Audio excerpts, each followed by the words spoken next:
कथा था कि हनुमान जी अशोक वाटिका में कुत्ते की तरह भ्रमण कर रहे हैं। कथन था ये। हाँ, कथा। यादव कोई हीन परंपरा तो है नहीं, यादव में ही भगवान कृष्ण का जन्म हुआ, जिनको आश्रय लेकर के आज हजारों लाखों ब्राह्मण पूरे भारतवर्ष में कथा कर रहे हैं। विरक्त हो, वैष्णव हो और जो विप्र हो, ये शास्त्र कह रहा है, मतलब जो ब्राह्मण हो वो कथा कह सकता है। पता ही नहीं कि उनके पास अध्ययन कैसा है, चिंतन कैसा है। आप घर पर विवाह करते हैं, शादी करते हैं, तो जब दूल्हा तय करने जाते हैं तो आप तय करते हैं कि उसका आय कितना है, चरित्र कैसा है, घर परिवार कुल वंश परंपरा क्या है। 30 से 35 कथावाचकों को हम जानते हैं कि जो ब्राह्मण नहीं है। कुछ तो आप भी जानते हैं। 30 से 35 कथावाचक कैसे हैं जो ब्राह्मण नहीं, जो ब्राह्मण नहीं है। उसमें आपको अग्निहोत्री, आचार्य या पंडित लगाने की कोई आवश्यकता ही नहीं है। और सच में अगर आपने आचार्यत्व किया है, किसी गुरुकुल परंपरा में आपने अध्ययन किया है, तो जैसा कि वहाँ का स्थानीय व्यक्ति ने आप पर लांछन लगाया चरित्र का कि किसी स्त्री के साथ इनका व्यवहार बहुत अपमानजनक था, बहुत लज्जाजनक था। प्रोफेशनल कथावाचक है, इनको धर्म से लेना देना नहीं है, इनको बस अपनी मीठी बातें बतानी है धर्म की और पैसे लेकर निकल जाना है। और यह एक धर्म गुरु जो सब कुछ त्याग करके धर्म को आगे बढ़ाते हैं, उनको कैसे जांचे पब्लिक, ये बताइए। बहुत गंभीर प्रश्न है, आप बहुत अच्छे पत्रकार हैं। राज पाठक और आप देख रहे हैं बुलेट न्यूज टीवी। देखिए, जाति है कि जाति नहीं, ये सवाल आज देश भर में है कि आखिरकार ये तमाम जातियों पर राजनीति तो ठीक थी, लेकिन समाज में जो विद्वेष फैलते जा रहा है, इसका क्या उपाय है। इटावा में जो घटना घटी, कथावाचक पर जिस तरीके से एक जाति विशेष के द्वारा नाम और जाति पूछ करके उसके साथ दुर्व्यवहार किया गया, उसके बाद कहीं ना कहीं देश में उबाल है। देश में दो समुदाय के बीच, दो जातियों के बीच में विद्वेष है और इस पर कई सवाल खड़े हो रहे थे कि आखिरकार क्या कथा पर, भगवत गीता पर, धर्म ग्रंथ पर क्या सिर्फ एक जाति विशेष का अधिकार है। आज इस तमाम बातों पर चर्चा करने के लिए हमारे साथ में प्रसिद्ध कथावाचक आचार्य विष्णुचित जी महाराज जुड़े हुए हमारे स्टूडियो में। बहुत स्वागत है आपका।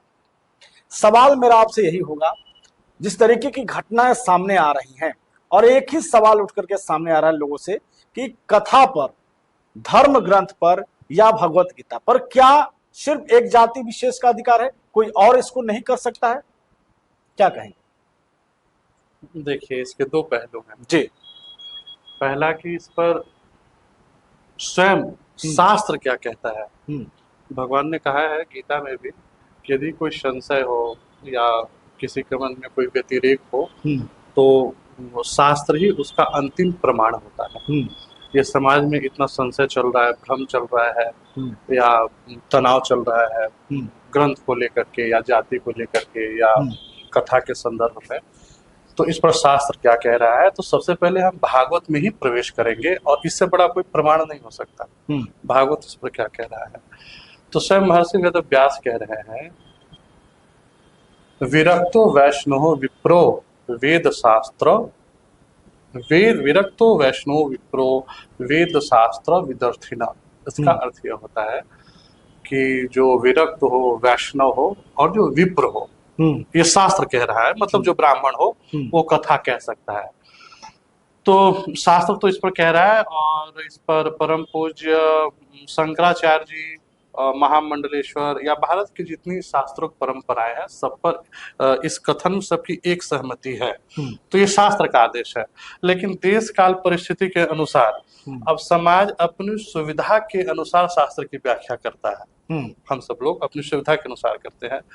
तो ठीक है, यादव जाति के लोग भी कर सकते हैं, कुर्मी जाति के लोग भी कथा कर सकते हैं, लेकिन उसकी एक परंपरा है कि आपको कैसे कथा करना है। जैसे अभी बिहार और यूपी में कम से कम 30 से 35 कथावाचकों को हम जानते हैं कि जो ब्राह्मण नहीं है। कुछ तो आप भी जानते हैं। 30 से 35 कथावाचक कैसे हैं जो ब्राह्मण नहीं, जो ब्राह्मण नहीं है। और उसमें तो बहुत हैं, ऐसे ब्रजेश यादव जी हैं, हेमराज सिंह मीणा है, एक हेमराज यादव जी हैं, एक नीलम सिंह यादव हैं। तो कभी समाज ने उनका विरोध नहीं किया। इनके विरोध के पीछे कारण यह है कि जब आप शास्त्र की जो परंपरा है आप व्यासपीठ पर बैठते हैं तो उसकी एक अपनी मर्यादा है। जैसे अभी जब ये मुद्दा चल रहा था तो हम विचार किए कि कौन कौन से लोग किस जाति की कथा कर रहे हैं, तो उसमें हमको दिखे हेमराज यादव जी। यदि आप कहेंगे तो आपको हम वो स्क्रिप्ट भी दिखा देंगे। वो कुछ दिनों पहले उनका कथा था कि हनुमान जी अशोक वाटिका में कुत्ते की तरह भ्रमण कर रहे हैं। कथन था ये। हाँ, कथन था उनका कि कुत्ते की तरह भ्रमण कर रहे हैं। अब वो व्यासपीठ पर बैठ रहे हैं। वेद शास्त्र की जब तक व्याख्या आपके पास अध्ययन नहीं है, आपके पास जब तक व्याकरण नहीं है, तो आपको पता नहीं चलेगा कि इसमें कौन सा विशेषण लगाएं, कौन सा उद्दीपन लगाएं, कौन सा अलंकार लगाएं, कौन सा छंद का ये श्लोक है, तो आप उसे मनमुखी व्याख्या करेंगे तो स्वाभाविक है कि समाज में विद्वेष फैलेगा। तो ये जो अभी इटावा वाली है, जो संभवतः दांदपुर में जो घटना घटी है यादव के विषय में, वो तो मूल बात ये थी कि अपने नाम के वो लिख दिए थे आचार्य पंडित मुकुटमणि अग्निहोत्री।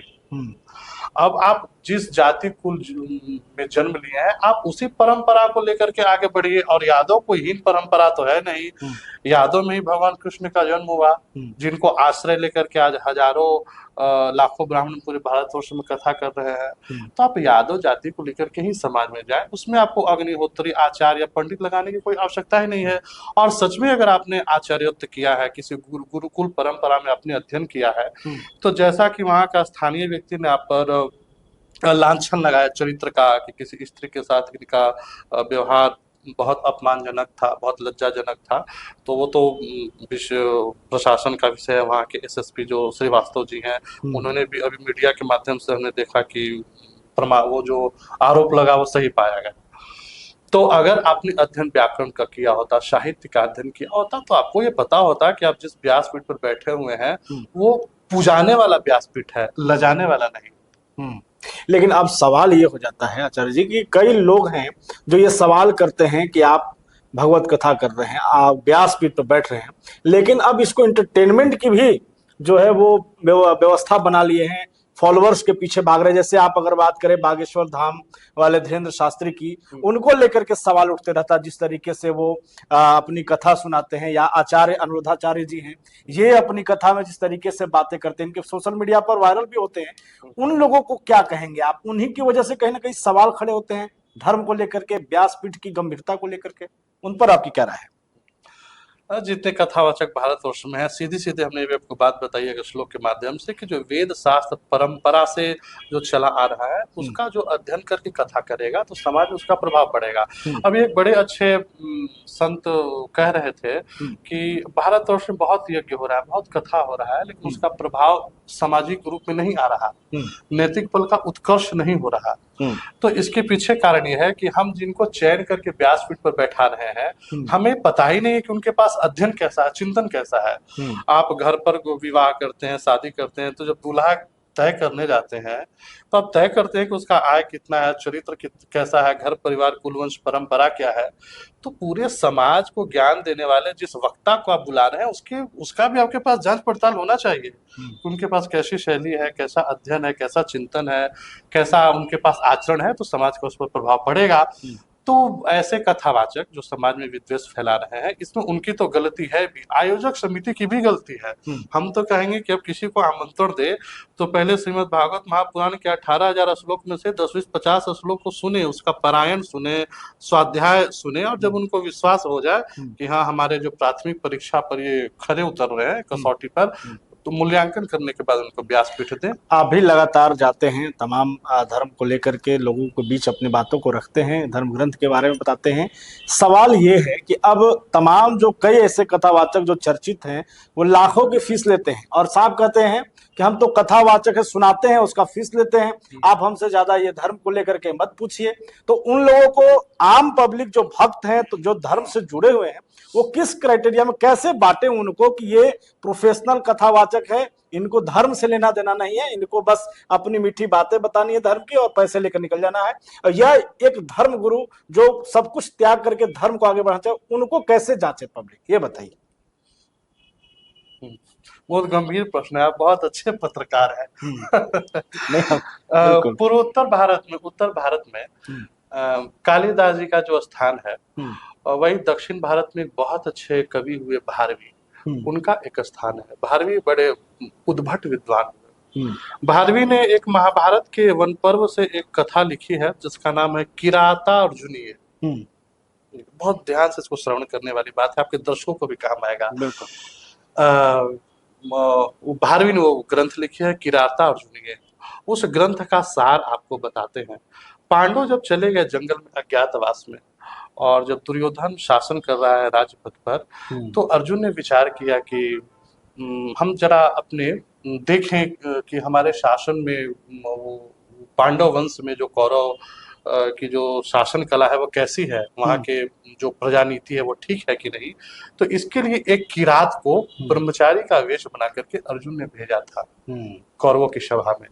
कौरवों की सभा में जब वो व्यक्ति गया तो वो देख क्या रहा है कि जो दुर्योधन छल से कपट से राजश्री को प्राप्त किया, जो राजपद पर बैठा है छल से कपट से, वो उसके माथे पर पसीने की बिंदु है, हृदय अत्यंत दुखी है।